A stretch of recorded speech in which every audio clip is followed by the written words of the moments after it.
पूछता हूं। मनीष शुक्ला साहब बीजेपी के प्रवक्ता मेरे साथ जुड़े हैं, डॉक्टर हिलाल अहमद नकवी प्रवक्ता कांग्रेस, प्रोफेसर धर्मेंद्र यादव एसपी प्रवक्ता, सतीश प्रकाश समर्थक हैं बीएसपी के, और विशाल मिश्रा साहब राजनीतिक विश्लेषक हैं। सबसे पहले सबसे ज्यादा जो परेशान नजर आ रही है पार्टी, वो है समाजवादी पार्टी इस पूरे कदम से।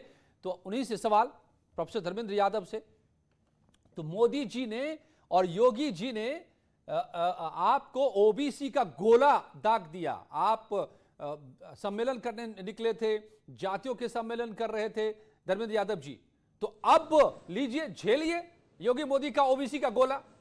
क्यों इतने तिलमिला रहे हैं?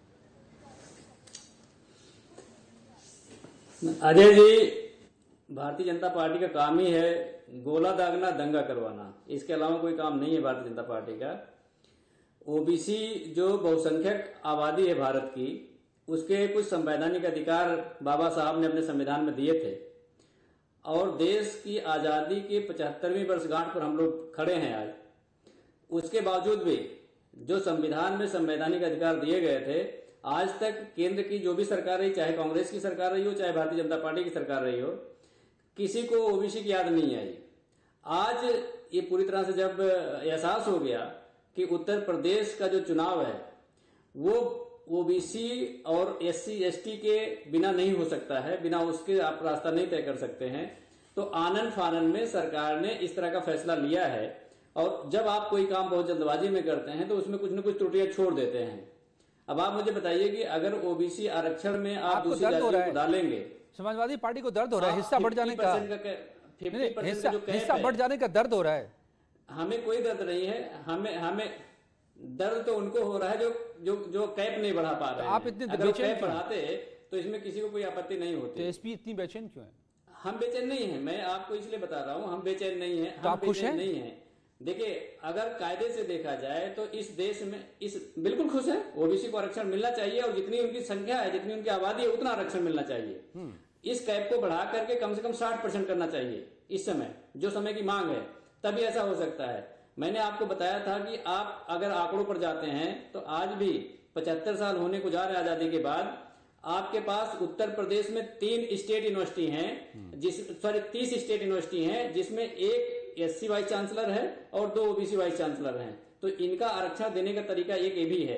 अभी 69,000 शिक्षक भर्ती में 5,844 ओबीसी की सीटें खाली है, तो इनका आरक्षण देने का तरीका ये भी है।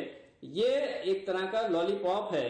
ओबीसी के लोगों को इस बात को समझना चाहिए कि जो आपका असली हिमायती है, जो आपको असली हक दिला सकता है, वो समाजवादी पार्टी है। इस समस्या का जो समाधान है वो जातिगत जनगणना है।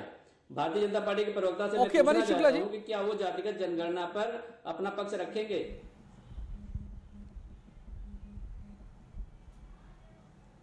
मनीष शुक्ला जी, तो जाति पर आ गए ना, 2022 की पूरी लड़ाई मनीष जी जाति पर आ गई, और बीजेपी भी अब इस पर खुलकर आ गई है मैदान में।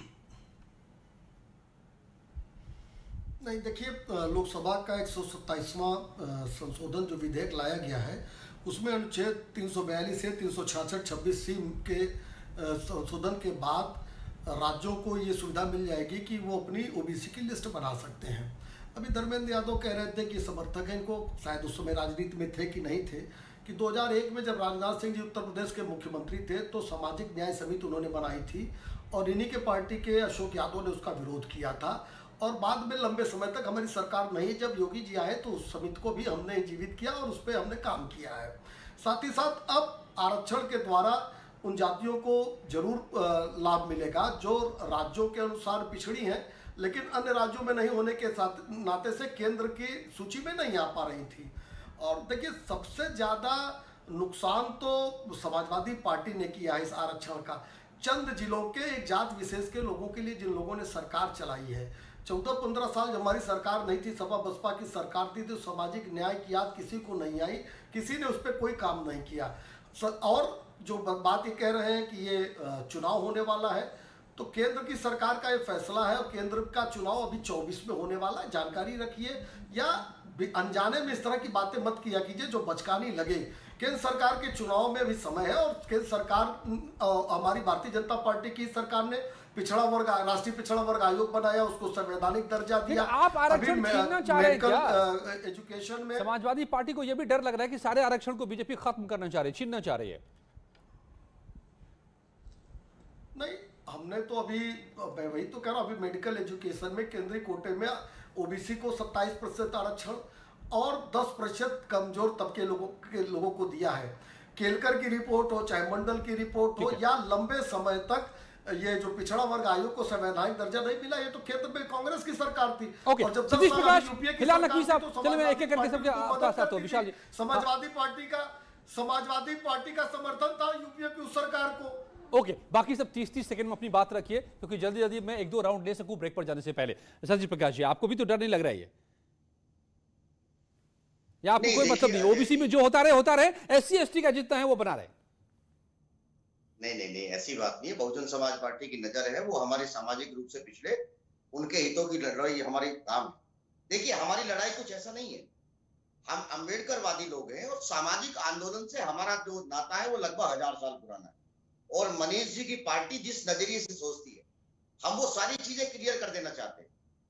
देखिए, मंडल और कमंडल की जब लड़ाई होती है, इस लड़ाई में आज कमंडल मंडल के ऊपर भारी। राज्य सरकारों को 1 मई से पहले यह राइट था कि राज्य सरकार किसी भी जाति को ओबीसी में शामिल कर सकते हैं, बिल्कुल। लेकिन आपको एक बात ध्यान रखनी पड़ेगी अजय जी, कि अब बहुत सारी सामान्य जाति की वे जातियां जो बहुत ज्यादा फार्मर है, उनको एक चालाकी के साथ ओबीसी की सूची में शामिल करके ओबीसी का जो 27% आरक्षण है, जो आबादी के हिसाब से नहीं है, ओबीसी में तमाम जातियों को शामिल किया जा रहा है। और माननीय सर्वोच्च न्यायालय का एक निर्णय का बहाना लेकर के आरक्षण की लिमिट को नहीं हटाया जा रहा। केंद्र सरकार को बेसिकली अगर वो ओबीसी की मदद करना चाहती है तो उसको आरक्षण की जो 50% लिमिट है उसको हटाना चाहिए था, लेकिन केंद्र सरकार बड़ी चालाकी के साथ इस तरह का एक खेल खेल रही है। और दूसरी बात, अभी हमारे एक साथी कह रहे थे, देखिए ओबीसी समाज की कुछ समस्याएं, वो समस्या ये है कि तमाम ओबीसी वर्गों को और तमाम ओबीसी वर्गों के संगठनों को, सुनिए, यही मैं बता रहा हूं, नहीं 30 सेकंड से ज्यादा होगा। सरकार के पास जातीय जनगणना के आंकड़े हैं। हाँ भाई हैं, को जातीय जनगणना की मांग नहीं करनी चाहिए। हाँ, सरकार के पास जातीय जनगणना के आंकड़े उसको केवल सामने लाने की बात है। पूछो कि इनको सरकार से जातीय जनगणना के आंकड़े जारी करने की मांग करनी चाहिए। Alright, fine. हिलाल नकवी साहब, आप कहीं ना कहीं बीजेपी के ट्रैप का शिकार हो रहे हैं। बहुजन समाज पार्टी का ये मानना है कि ओबीसी वर्ग की जो जातियां हैं, ओके सतीश जी, 50% की लिमिट के बाद ये कोई फायदा नहीं होगा, ओबीसी को इससे नुकसान होगा।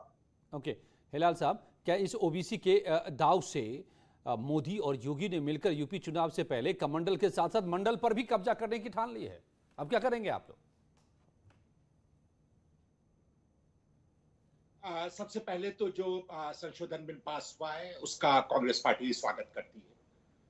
रही बात आपके सवाल की कि अगर मंडल और कमंडल दोनों को थाम लेंगे, तो देखिए ओबीसी वर्ग जो है उसको इतनी आसानी से बेवकूफ नहीं बनाया जा सकता है।